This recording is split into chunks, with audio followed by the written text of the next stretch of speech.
parasites, bacteria, and other diseases are ever present in our world. Keeping your nets and other aquarium equipment clean are some of the first steps you can take towards disease prevention in your fish room, and can be the difference between our experience in the hobby being enjoyable or being a nightmare.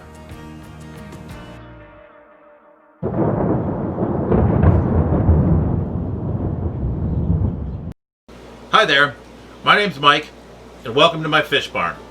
Today we're going to go ahead and talk about cleaning your aquarium equipment. That means nets, breeder boxes, anything that comes in contact with your fish. Having clean and sterilized equipment can be the difference to having a disease-ridden, unhappy fish room, or having a fish room that's healthy, happy, and very easy to maintain. So today I'm going to take you through how I clean the various pieces of equipment in my fish room. So let's go ahead and jump right in. First, let's talk about cleaning our nets. Right now we're looking at my dirty net bucket, so let's go ahead and start getting these nets cleaned. To avoid cross-contamination, you should use one net per tank and use that net one time only. And then once you're done, you should have a place to store that net until you're ready to clean it, like a bucket.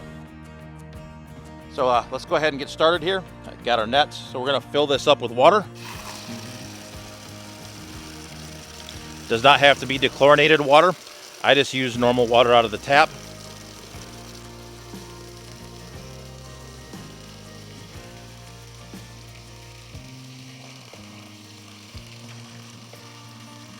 What I like to use for nets is I like to use bleach. Go ahead and put a couple capfuls of bleach in there. One thing to keep in mind when you're using bleach is to make sure you take care of any bleach that you might get on your hands before going and doing something else with one of your fish tanks.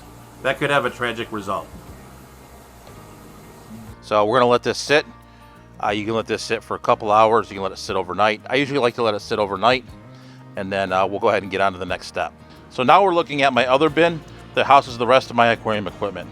This equipment is stuff like filters, sponge filters, funnels, things like that. Stuff that would spend a significant amount of time in the aquarium. So I actually clean this a little bit differently. I just think that bleach is a little bit too harsh of a substance to use on stuff that would spend a lot of time in the tank.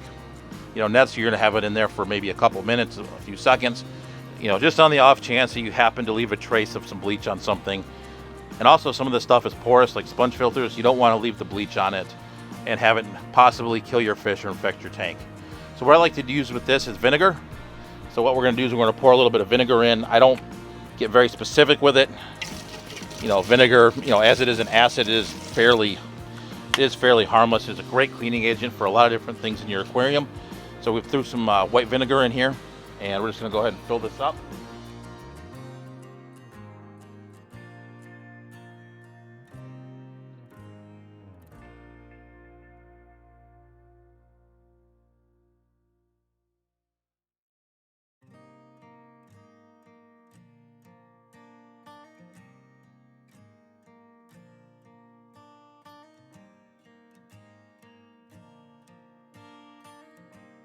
Okay, we have this all floating around now, so we're going to go ahead and leave this overnight as well, and then we'll come back in the morning and get this all cleaned up.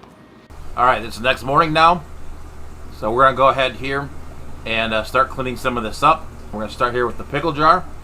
You just spray it out, make sure it's all clean, and then when you're all set and done, just go ahead and set it to the side, let it air dry, and it'll be ready for use the next time. Now, some of it you might have to scrub more than others. You know, I'll have to get a scrubbing tool or something for this, like a toothbrush or something. But, you know,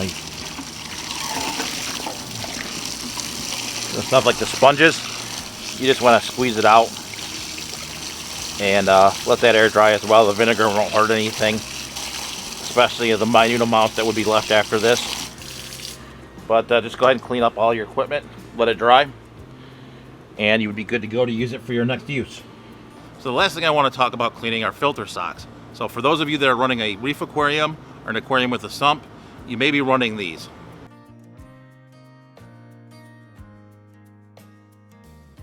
So the best way to clean these, so if you take it and we'll just turn it inside out. So I'd go to your sink and I would rinse out any, you know, thick and hard debris out of this. And then what I would honestly do is take this to your washing machine, put a couple capfuls of bleach in it, wash it on hot, and go ahead and let it run. At that point, I would pull these out, let them air dry. After they've air dried and they don't smell like chlorine anymore, I would go ahead and use them in your tank. Also, if you needed to use it quickly after washing it and it smelled like bleach, I would go ahead and put it in some clean water with some dechlorinator, get all the chlorine out of it, and then go ahead and wring it out, let it dry, and go ahead and use it then. One thing I do want to caution you on cleaning filter socks in your wash machine is you do want to run these by themselves. Don't run it with any other laundry. I would also warn you to coordinate this with your significant other to avoid any problems or any issues with dirty clothes or ruining any wash machines. Well there, fellow fish keepers, I definitely hope you found this content pretty informative. Biosecurity and good biosecurity practices are definitely important, and keeping your equipment clean is the first step in having a pretty biosecure fish room. Not all of us are perfect, we all make mistakes, but we can always strive to be better in our aquarium husbandry and our aquarium cleanliness. So if this is our first time meeting, go ahead and check out some of the videos that come at the end. If you like what you see, go ahead and hit that subscription button, smash the notification bell. So that being said, stay safe out there, stay fishy, and we'll catch you guys on the next video.